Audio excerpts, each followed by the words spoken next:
안녕하세요. 배우 이본입니다.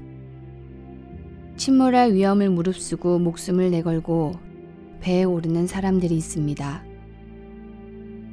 지중해를 건너는 시리아 난민들인데요. 국경을 넘기 위해 낡고 작은 어선에 몸을 실은 두 아이와 엄마.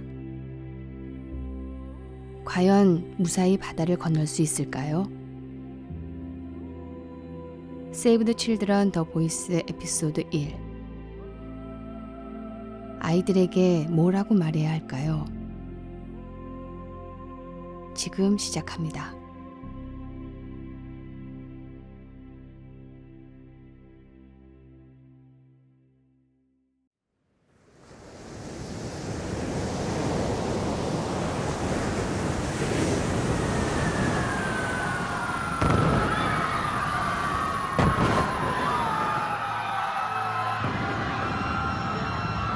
그녀는 전화번호를 적은 종이 쪽지를 조심스럽게 접어 작은 비닐봉지에 단단히 말아 쓰고 있던 머리수건 안쪽에 꿰매 넣었습니다. 그녀가 그토록 소중하게 여겼던 그것은 만약을 대비해 그녀의 아이들을 도와줄 수 있는 사람들의 전화번호였습니다. 바다에서 20년을 보냈어요.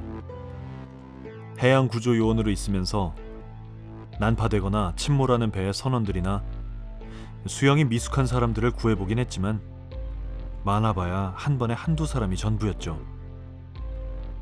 하지만 이번처럼 한 번에 한두 명이 아니라 몇백 명의 난민을 구조하는 일은 20년 만에 처음이었어요. 구조한 난민들을 이탈리아로 데려가고 다시 돌아와 똑같은 일을 반복하죠. 일주일에 적어도 난민 500명은 구조했지 않을까 싶어요.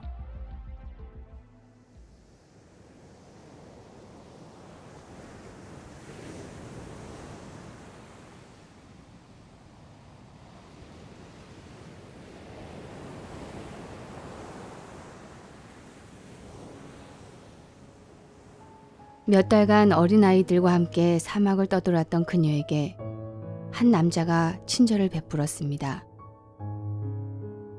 타는 듯이 더웠던 사막에서 그는 그녀와 아이들에게 생명과도 같은 물을 제공해 주었는데요. 그 작은 행동 하나로 그녀는 이 남자가 좋은 사람이라고 믿었습니다. 믿을 수 있는 얼마 안 되는 사람 중 한 명이라고 생각했죠. 그래서 그녀는 그 비닐봉지에 숨겨둔 전화번호 이야기를 했습니다. 배라고 부르기에도 민망한 아주 작은 배. 어른들뿐 아니라 아이들과 아기까지. 정말 사람들로 미어 터질 것 같았어요.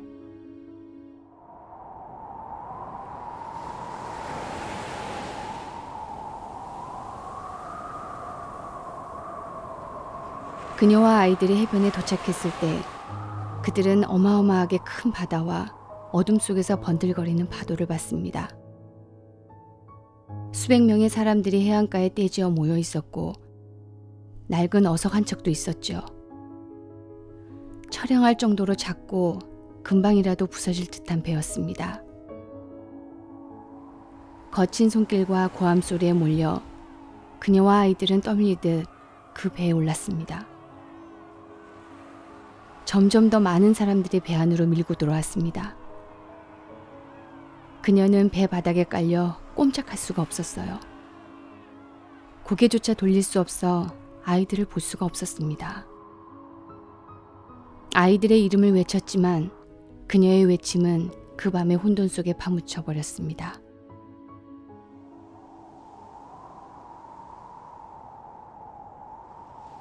어선에 오른 첫날이 가장 최악이었습니다. 요동치는 파도에 사람들은 이리저리 쏠리고 숨이 막히도록 덥고 좁은 공간에서 금방이라도 넘어갈 듯한 숨을 헐떡였습니다.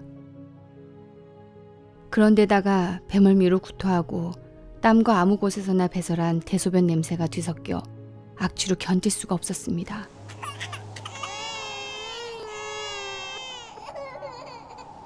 아이들은 울어댔고 그녀는 아이들이 우는 소리를 들으며 자신의 아이들 목소리를 구별해내려고 소리에 집중했습니다. 그리고 옆에 앉은 남자에게 자신의 아이들에게 말을 전해달라고 부탁을 했지만 남자 자신도 옴짝달싹 못할 상태여서 고개를 가로저을 수밖에 없었습니다.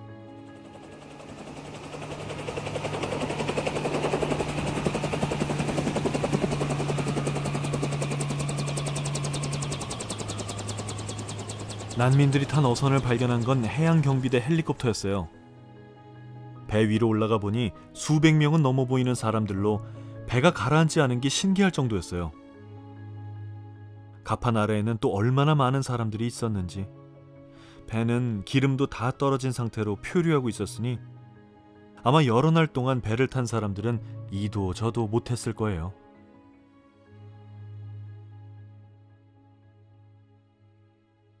어선 바닥 사이로 물은 차오르고 악취가 가득한 공기는 더 무겁게 내려앉아 그녀는 점점 정신을 잃어갔습니다. 하지만 그러는 와중에도 그녀는 아이들을 생각해 쓰고 있던 머리수건 속 전화번호가 적힌 작은 종이 꾸러미를 만지며 정신을 차리고 있으려고 노력했습니다. 아이들을 위해서, 아이들이 안전할 수 있을 때까지 그녀는 버티고 또 버텼습니다. 난민과 이주자들을 구조선에 태우고 나면 그때부터 골절이나 화상, 탈수로 고통받는 부상자를 살피는 일을 시작해요. 임산부와 새로 태어난 아기들도 정말 많이 봤어요. 굶주리고 지치고 두려워하는 그들이 안전하다고 느낄 수 있도록 따뜻하게 대해줘야 했죠. 그들이 거쳐왔고 거쳐가야 할 긴 여정에서 우리는 한 정거장에 불과하니까요. 어떤 이들은 수개월에서 많게는 수년째 떠도는 사람들도 있어요. 난민들은 인종도 다양했고 출신지도 그리고 직업과 같은 배경도 굉장히 다양했어요. 발 디딜 틈 없이 비좁은 어선과 구조선 사이를 사람들이 오갔고 그때마다 많은 사람들이 구조됐습니다. 사람들은 아이들을 가장 먼저 구조선으로 올려보냈는데요. 대부분 초라한 행색을 한 아이들로 부모도 없이 혼자 탈출을 했거나 피난길에 부모와 헤어졌습니다. 아이들 다음엔 여자들을, 그 다음에 남자들이 구조됐습니다. 그들은 낡은 지갑이나 비닐봉지에서 가족 사진이나 혹시 도움을 줄지 모를 유럽 사람들의 전화번호를 꺼내 보였습니다. 마지막 사람들이 구명정에 올라탄 순간 구명정에 먼저 타 있는 선장을 제외하고 어선의 승무원들이 그대로 남아있는 것을 보고 다들 뭔가 잘못됐다는 걸 직감했죠. 그 사람이 나한테 가까이 오더니 낮고 침울한 톤으로 말하더라고요. 시신 운반용 자루가 필요해요. 어선에 있던 사람들이 모두 구조선에 오르자 통역 담당인 샘이 지쳐있는 사람들 사이를 돌아다니며 부드러운 목소리로 이런저런 내용들을 묻기 시작했습니다. 어디서 왔어요? 다치신 분 안 계세요? 여기까지 오느라 고생했어요. 누구랑 같이 왔어요? 샘의 눈에 겁에 질린 눈을 하고 서로 몸을 꼭 붙인 채 떨고 있는 아이들이 보였습니다. 남매인 모양이구나. 누구랑 같이 피난을 온 거니? 보호자는 어디 계셔? 엄마요. 그런데 엄마가 안 보여요. 30대 중반 정도 돼 보이는 남매의 엄마는 꽃무늬 머리수건을 쓰고 있었어요. 처음 그녀를 발견했을 때 어선 바닥에 짓눌려 있었어요. 아마 거기 고인물에 익사하지 않았을까 생각해요. 그녀가 고통스럽게 죽어갈 때 그렇게 많은 사람들 중에서 그녀가 죽어가는 걸 알아챈 사람은 있긴 있었을까 하는 생각이 들었어요. 다들 자신을 추스르기도 바빴을 테니까요.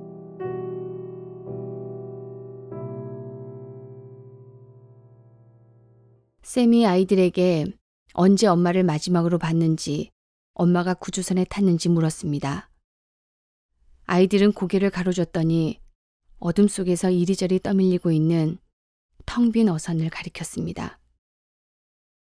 샘은 아이들에게 엄마 말고 구조선에 탄 사람들 중에 아는 사람이 있느냐고 물었습니다.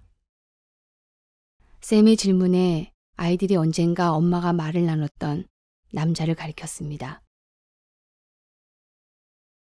이제 막 9살과 4살밖에 안 된 아이에게 너희 엄마가 죽었다는 말을 어떻게 할 수 있겠어요? 엄마와 함께 이 아이들이 어떤 고통을 겪었는지 신만이 아실 거예요. 남매를 보고 나니 문득 제 아이들 생각이 나더군요.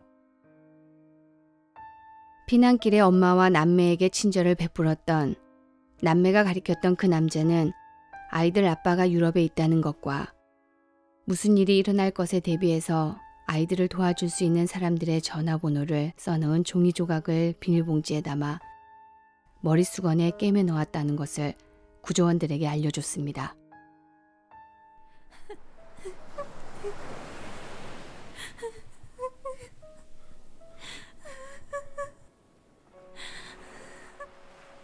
구조선에서 남매가 엄마와 작별할 수 있도록 그녀의 장례를 치렀습니다. 그녀를 천에 싸고 조의를 표했습니다.